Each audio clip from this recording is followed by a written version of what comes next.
Hey, what's up, everybody, ladies and gentlemen, boys and girls, and everything in between? And today we are going to be talking about how there's no better time in the world to leave COD. And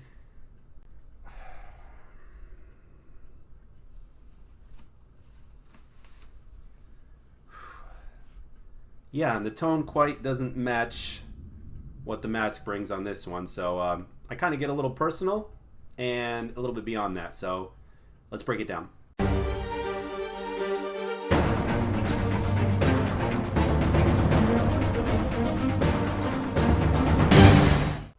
Alright everybody, what's going on? It's Jack and welcome back to another video. So in this one I really do want to talk about how right now, from both a personal perspective as well as just a general gamer's perspective, especially like if you can relate to myself, how there really is no better time to leave COD.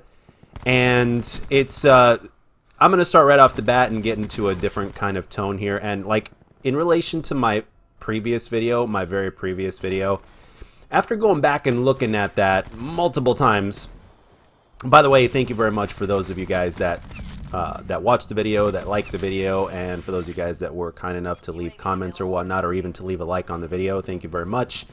You know, because this is not a gameplay channel, but every so often I like to post stream highlights or whatnot. So, but when looking back at it, and I'm looking at myself, and in terms of the way I talked, the way I reacted and stuff like that, even though I feel like I was in the right, I honestly don't feel that that's how I want to represent myself. And Call of Duty, just like a few other things in life, which I'm going to get into briefly here before moving on with the subject, when you feel very passionate about something, you know, obviously there's different circumstances with things that happen in life as well, but sometimes things in video games as well as life as well can actually relate more than you know.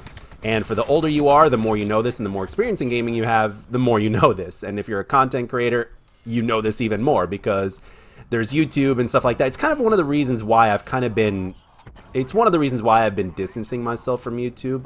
And all in all, as a person, I've become better for it because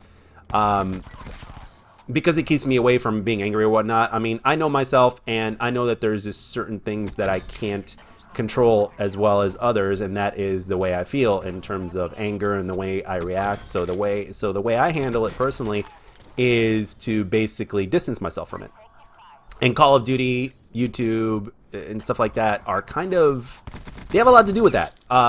And the way I'm handling them and the way I choose to do so. And it's the same way that I do with things in real life. And I could tell you from firsthand experience that I have spent years being angry at things that have happened, not just things that have happened to me, but by people who did me severely wrong in life, which everybody has their own story. I don't consider myself special when it comes to that. There's a couple of you that know me personally. There's actually one of you that knows me better than anybody else on here.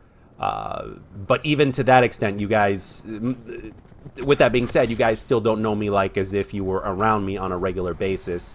And one of the things I can tell you is that if you spend a lot of time being angry, even though you may be right from every single perspective that you can think of it, even though you may be right, when you spend a lot of time being angry, it's literally no different than poison. Your mind goes to places, to very dark places that you really, it's not a good place to be in. And the thing is, it doesn't always matter why you get angry sometimes. It's just the fact that what anger does to you, and if you let it get to a certain point, whether you're right or whether you're wrong, whether, you know, because it's something you're passionate about, or whether it's just the way you are as a person, whatever the deal is, it has an effect on you both mentally and physically. It really is a poison. It literally kills you from the inside out, and I really don't recommend it, especially for too long. Now, even if you have what's called controlled anger, right? Like if you go back and watch some of my VODs, you know, some of the things that happen with Call of Duty, you know, there's moments to where I have more control than others, and when I do have more control, it actually works out to my benefit and it makes me play better as a player. But even with that being said, even that comes with a price. It really wears you down and tires you down, and if you repeat the cycle way too much, it really kills you inside mentally and physically. And plus you've got regular things in life to deal with and all that kind of stuff, and which translates into the second half of the commentary, which I wanted to talk about, that goes a little bit beyond personal. And that is that right now, with all the different games that are coming out, right, and with Call of Duty's lack of whether it's the way they treat their workers at Activision Blizzard, or whether it's the way they treat their loyal consumers for years, you know, as we the players or whatnot, whichever side you're on, not whichever side you're on, whichever angle you personally are on and what you're experiencing, whether you're a developer that's on the inside that knows more than we on the outside do, or whether you're a player that has been loyal to the Call of Duty franchise forever, or for, let's just say, for a long time, or a content creator that has based their channel off of Call of Duty, whatever the deal is, right now, for all of those categories right now, there literally is no better time than to leave Call of Duty if you specifically think that that it would be better for you, whether it's personally, whether it's content creation wise, whether it's whatever the deal is, or for yourself, you know, just have more fun playing games. There's no better time. Right now, Splitgate is incredible. I haven't played it for a few days because I've been playing other games and streaming, and then of course life does what life does, which I'm working on balancing, because I can tell you burnout is not a healthy thing when experienced for way too freaking long. I can tell you that right now, and in anything, not just work. But anyway, we got X-Defiant coming. We got Halo Infinite, which the flight looked absolutely incredible and absolutely fun. It's going to be free to play. Apex Legends has a new season. There's a whole bunch of games coming out. Gaming season is coming. Back for Blood is coming. Far Cry. There's just a whole plethora of games. There's Game Pass and all that kind of stuff.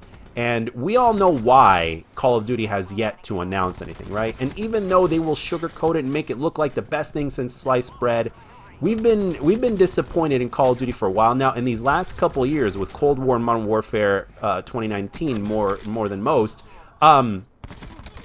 have been really the biggest disappointments when you look at it, right? So now, for those of you guys, for the very few of you, or I don't know exactly how many of you there are that are able to basically not give a damn, all I can say is good for you and God bless you. But some of the more passionate people that really can't help it from a personality standpoint, sometimes it's just better to kind of stay away and to play other games or stream other games and cover other games that would literally like make you happy and not angry, not depressed, and all that kind of stuff. And even if you're a successful content creator that kind of relies on that kind of commentary, I'm pretty sure, I can't speak for all of you, but I'm pretty sure the majority of you, if not all of you, it becomes very draining, because it gets to a certain point to where you get so passionate in the way you feel and stuff like that, to the point to where it starts draining you, and that's like the first sign of, you know, bad things. And if that persists,